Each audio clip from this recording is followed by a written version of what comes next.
Dongsu कई सालों बाद अपने घर अपनी एडॉप्टेड मॉम के पास जा रहा था। पिछले 10 सालों से वो जेल में था। अब डोंगसू पूरी तरह से बदल चुका है। उसने अपना हेयर स्टाइल भी चेंज कर लिया, चेक की शर्ट पहनने लगा और साथ ही साथ वो अपने पास एक डायरी भी रखता है जिसमें उसने लिख रखा है कि वो कभी शराब नहीं पिएगा, ना कभी फाइट करेगा और ना ही कभी रोएगा।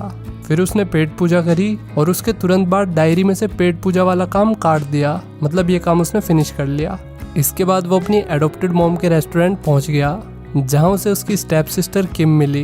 किम को वो कुछ खास पसंद नहीं आया। उसे किम ने यहाँ से जाने के लिए कहा, लेकिन डोंगसू के पास जाने के लिए और कोई जगह ही नहीं थी। खैर उसकी मॉम घर पे भी नहीं थी, इसलिए वो नहाने के लिए पब्लिक बाथ हाउस में चला गया। वहाँ सेंसर वाली की थी जिसे वो बार बार लगाकर देखने लगा, जिस वजह से वहीं बैठे एक बंदे को इरिटेशन होने लगी। उसने डोंगसू को चमका दिया, लेकिन अगले ही पल जब उसने डोंगसू को बिना शर्ट के देखा तो उसकी सिट्टी पिट्टी गुम हो गई। डोंगसू की हरकतें उसके टैटू से मैच नहीं कर रही थी। दूसरी तरफ रोड के बीचों बीच एक आदमी घरेलू हिंसा कर रहा था। वैसे वो रोड पे हिंसा कर रहा था, इसलिए इसे घरेलू हिंसा नहीं कहा जा सकता। और इस शहर के नल्ले पुलिस वाले दूर से ये सब तमाशा देख रहे थे, क्योंकि वो आदमी छंगे का बंदा था। छंगा यहाँ के 2 बड़े गैंगस्टर्स में से एक था और उस पे पॉलिटिशियन कजामा का हाथ था। इसलिए पुलिस वालों की हिम्मत नहीं हो रही थी कि कार से निकलकर कुछ एक्शन ले ले। इधर गैंगस्टर छंगा अपने बंदों के सामने बदमाश बन के दिखा रहा था। तभी उसका बाप डोंगसू यहाँ पर आ गया। डोंगसू ने क्राइम की दुनिया को छोड़ दिया था और उसे देखकर तो कोई बच्चा भी नहीं डरेगा। फिर भी उसे देखकर छंगे के पैर डांडिया खेलने लगे थे।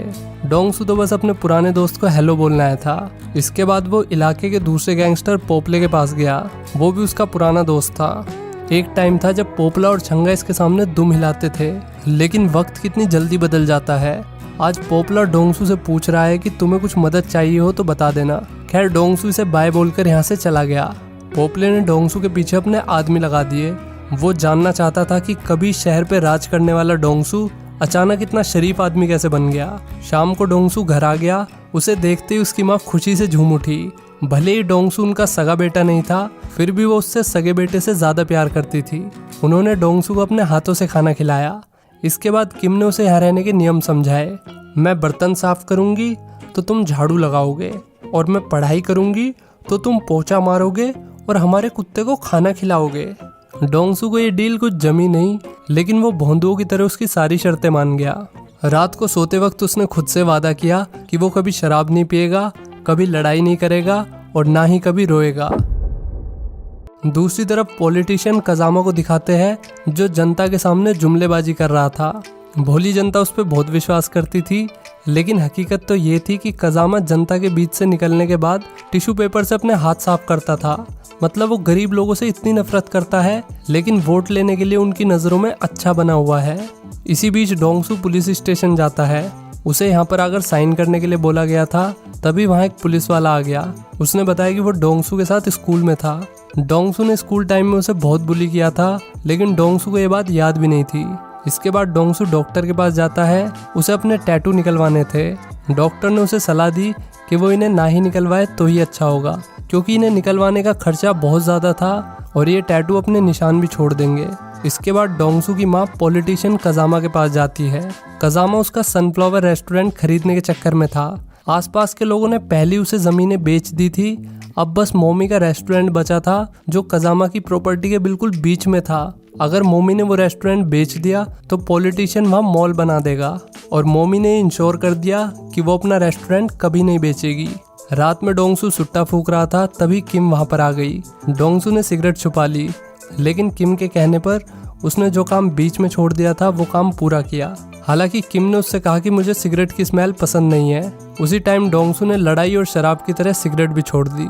वो अब गैराज में काम करने लगा था। उसका पुलिस वाला दोस्त ये देखकर हैरान था। उसने अपने साथी को बताया कि ये वही डोंगसू है जिससे कभी पोपला और छंगा डरा करते थे।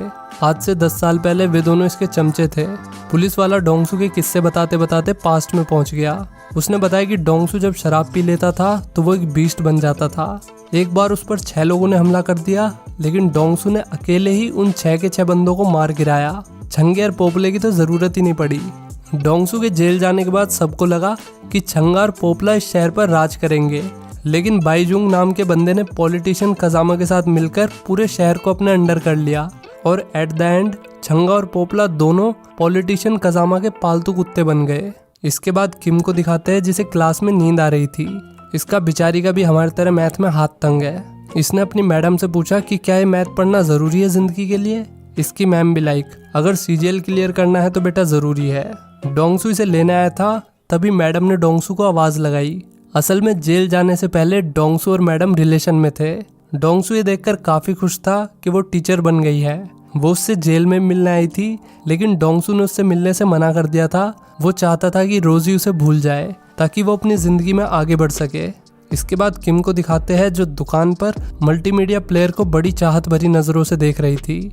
वो इस प्लेयर को खरीदकर अपनी ढेर सारी फ़ोटोज़ लेना चाहती थी। इसके बाद ये दोनों मोमोज खा रहे थे, तभी किम का आशिक वहाँ पर आ गया। किम को किसी लड़के के साथ देखकर उसके अंदर का मिथुन चक्र नोट वर्दी जाग गया। उसने डोंगसू को बहुत मारा। डोंगसू अपना बचाव करता रहा, लेकिन उसने हाथ नहीं उठाया। ये मिथुन समोसे वाले को लग रहा था कि ऐसी हरकतें करने से उससे किम पड़ जाएगी। पहले तो उसने डोंगसू को खुद मारा, फिर जब उसकी सांस फूलने लगी तो उसने उसे अपने बंदों से पिटवाया। मार खाते खाते डोंगसू की शर्ट फट गई, जिसके बाद इन सबको सांप सूंघ गया। डोंगसू ने अपने टैटू छिपाए और चुपचाप किम को लेकर यहाँ से चला गया। इधर पॉलिटिशियन ने छंगे को सनफ्लावर रेस्टोरेंट बंद करवाने का काम दे दिया। वो तुरंत अपने आदमियों को लेकर सनफ्लावर रेस्टोरेंट पहुंचा। डोंगसू यहाँ शांति से खाना खा रहा था, तभी ये गुंडे यहाँ आकर तोड़फोड़ मचाने लगे। जैसे ही छंगे ने अंदर आकर डोंगसू को देखा, उसने कपकपाती आवाज में अपने बंदों को रुकने के लिए बोला। डोंगसू ने गुस्से में छंगे की गर्दन पकड़ ली और कहा कि ये मेरी माँ का रेस्टोरेंट है, यहाँ दोबारा भटक मत जाइयो। फिर बदमाश यहाँ से चले गए। शाम को डोंगसू किम को मैथ्स पढ़ाने लगा, क्योंकि वो मैथ में एक्सपर्ट था। किम उसे इतने दिन से डम्बलडोर समझती रही, पर उसे क्या पता वो तो वोल्डेमॉर्ट है। अगले दिन डोंगसू अपनी पहली कमाई से अपनी माँ के लिए गिफ्ट लाता है। मॉम ने कहा कि इसकी क्या ज़रूरत थी, लेकिन डोंगसू ये तोहफा बड़े दिल से लाया था। माँ ने डब्बा खोलकर देखा तो उसमें बहुत प्यारी सैंडल थी। माँ ये देखकर इमोशनल हो गई। उसी वक्त किम डोंगसू को इशारे इशारे में माँ को गले लगने के लिए कहती है। बड़ी हिम्मत करके डोंगसू अपनी माँ से गले लगा। वो अपनी बहन के लिए भी तोहफा लाया था, वो भी वही मल्टीमीडिया प्लेयर जिसे वो दुकान पर देख रही थी। किम को लगा कि उसे वो प्लेयर नहीं लेना चाहिए, क्योंकि वो प्लेयर काफ़ी महंगा था। जब किम ने नखरे दिखाए तो डोंगसू वो गिफ्ट लेकर नीचे चला गया। हालांकि थोड़ी देर बाद किम डोंगसू के लिए चाय लेकर आई। उसने एक हाथ से चाय दी और दूसरे हाथ से मल्टीमीडिया प्लेयर ले लिया। अगले दिन किम के हाथ डोंगसू की डायरी लग जाती है, जिसमें फैमिली के साथ पिकनिक जाना भी लिखा हुआ था। किम ने कहा पहले यही कर लेते हैं। उन्होंने पिकनिक को अच्छे से एंजॉय किया और साथ में एक अच्छी सी फोटो भी क्लिक की। इसके बाद पॉलिटिशियन कजामा का राइट हैंड बायजुंग, जो कि डोंगसू का अच्छा दोस्त था, उसने उसे सारी कहानी बताई कि पॉलिटिशियन उसकी माँ की दुकान लेना चाहता है ताकि वो वहाँ पर एक मॉल बना सके। अगले दिन छंगे ने आकर रेस्टोरेंट में तोड़फोड़ मचाई और उसने माँ को भी धक्का दिया और नल्ली पुलिस दूर से ये सब होते हुए देख रही थी। जब डोंगसू को ये बात पता चली तो वो सीधा पॉलिटिशियन कजामा के पास गया और उसे बताया कि मैंने फाइट करना छोड़ दिया है, मुझे मजबूर मत करो दोबारा वही ज़िंदगी जीने के लिए जो मैं पीछे छोड़ चुका हूँ। पॉलिटिशियन को उसकी बातों से कोई फ़र्क नहीं पड़ा, उल्टा वो डोंगसू को ये लालच देने लगा कि अगर वहाँ मॉल बन जाएगा तो उसमें तुम्हें भी नौकरी मिल जाएगी। डोंगसू ने कहा अपनी नौकरी अपने पास ही धर ले। इसके बाद कुछ गुंडे टाइप लोग गैराज में आए और डोंगसू से उनकी कार में विंग्स लगवाने को कहने लगे। डोंगसू ने ऐसी बेवकूफ़ी भरी बात सुनकर भी मुस्कुराकर जवाब दिया, लेकिन ये लोंडे यहाँ पर डोंगसू को पीटने आए थे और उन्होंने उसे खूब पीटा। उसे तो पीटा ही, साथ बुड्ढे को भी पेल दिया। डोंगसू चचा को बचाने के लिए उनके ऊपर लेट जाता है। इन्हें पीट पाट के वे लोग यहाँ से चले गए। उसी रात वो बंदा जिसने किम के पीछे डोंगसू की पिटाई करी थी, वो इनके रेस्टोरेंट में आ गया। वो जान गया था कि डोंगसू कौन है। उसने बुढ़िया से कहा कि तुम इसे अपना परिवार कहती हो, आखिर तुम अपने बेटे के हत्यारे को गोद कैसे ले सकती हो। ये सुनते ही माँ को झटका लगा और ऑडियंस को भी, और किम ने भी ये बात सुन ली थी। दरअसल 10 साल पहले डोंगसू ने मॉमी के बेटे चॉय को मार दिया था। उसी जुर्म में उसे 10 साल की सजा हुई थी। रात में किम ने अपनी माँ से पूछा कि आखिर तुमने मेरे भाई के हत्यारे को अपना बेटा क्यों बना लिया। तो मॉमी ने बताया कि लाइफ में ऐसी चीजें भी होती है जो हमने कभी सोची नहीं होती। उसने बताया कि जब वो चॉय की मौत के बाद डोंगसू से मिली तो डोंगसू इतना रोया कि मैं उसके रोने की आवाज़ कभी भूल नहीं पाई। मैं उससे जेल में मिलने भी जाती थी। जो भी डोंगसू ने किया वो एक एक्सीडेंट था और मुझे लगा कि वो मेरे साथ रहेगा तो मुझे उसके रूप में मेरा बेटा वापस मिल जाएगा। रात में किम छत पर गई।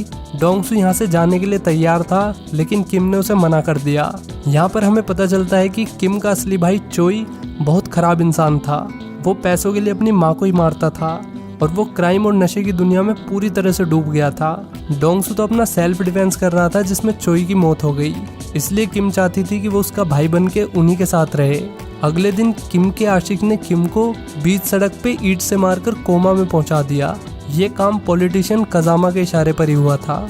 अब बात परिवार पर आ गई थी, इसलिए डोंगसू और उसकी मॉम ने सनफ्लावर रेस्टोरेंट को बेचने का फैसला कर लिया। अब डोंगसू पॉलिटिशियन कजामा से मिलने जाता है। वो उसे बताता है कि हम दुकान छोड़ने के लिए तैयार है, लेकिन पॉलिटिशियन उसके परिवार को इतनी आसानी से छोड़ने के लिए तैयार नहीं था। उसने डोंगसू से कहा कि मैं तुम्हें और तुम्हारे परिवार को अकेला छोड़ दूंगा अगर तुम मुझे अपना हाथ दे दोगे। अहिंसा का पुजारी डोंगसू उसकी ये शर्त मान गया। डोंगसू का दोस्त बाइजुंग उसका हाथ काटने वाला था। उसने उसका पूरा हाथ नहीं काटा, बल्कि वे नसें काट दी जिससे वो सिर्फ अपने हाथ का इस्तेमाल धोने के लिए कर सकता था। लेकिन बाद में बाइजुंग ने उसे बताया कि तुम्हारा हाथ बिल्कुल सही हो जाएगा। उसने डोंगसू की कोई नस नहीं काटी थी, बल्कि ऊपर ऊपर से ही कट किया था। इसके बाद डोंगसू अपनी बहन के पास बैठा होता है। वो उससे कहता है कि मैं अपनी जान देकर भी तुम्हें और मॉम को प्रोटेक्ट करूंगा। इसी बीच घर पर मॉमी अकेली थी। वो इस गम में थी कि उसे वो दुकान बेचनी पड़ेगी जिसने गरीबी के दिनों में उसे इस काबिल बनाया कि वो अपने बच्चों को पाल सके। वो अपने बेटे चोई की फोटो देखकर उससे बातें कर रही थी, तभी पीछे से पोपला आ गया और उसने डोंगसू की माँ को जान से मार दिया और फिर जमीन के कागजों पर उसका अंगूठा भी लगवा लिया। माँ की सैंडलें ऐसी ही रखी रह गई। उन्होंने सोचा था कि वो डोंगसू की दी हुई ये सैंडलें किसी खास दिन पर पहनेगी, लेकिन वो खास दिन कभी नहीं आया। घर आकर जब डोंगसू ने अपनी माँ को लटका हुआ देखा, अपनी माँ के जाने के गम में वो पूरी तरीके से टूट चुका था। उनकी दुकान भी ढह गई थी। तभी डोंगसू को माँ की सैंडल के साइड में कान की बाली दिखी। ये वही बाली थी जो पोपला पहनता था। अब डोंगसू ने बहुत शराब पी और वो रोया भी बहुत। इसके बाद वो ओरेकल क्लब पहुंच जाता है, जहां इस वक्त सभी गैंगस्टर्स इकट्ठे हो रखे थे। पॉलिटिशियन भी यहीं पर था। मैं पिछले 10 सालों से पछतावे की आग में जल रहा हूँ। मैंने खुद से वादा किया था कि मैं फिर कभी फाइट नहीं करूँगा, लेकिन तुम लोगों ने मुझे मजबूर कर दिया है। इसी बीच पोपले ने कहा कि तुम्हारी माँ के बारे में सुनकर काफ़ी दुख हुआ।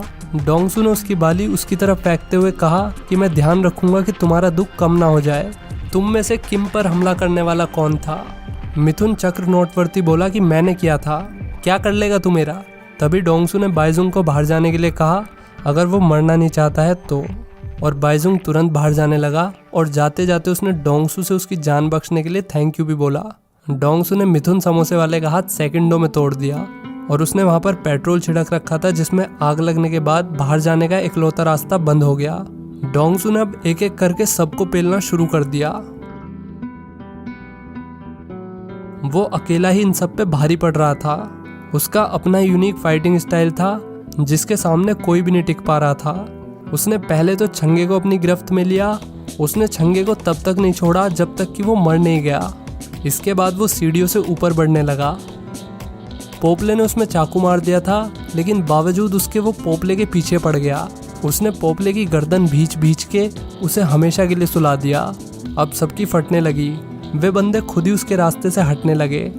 अब वो पॉलिटिशियन कजामा के सामने आ गया और उसने उसे तब तक मारा जब तक वो 2-3 बार नहीं मर गया। आखिरकार इन लोगों ने इसे वही बना दिया जो ना बनने की इसने कसम खाई थी। इसने यहाँ बैठकर अपने अच्छे पल याद किए।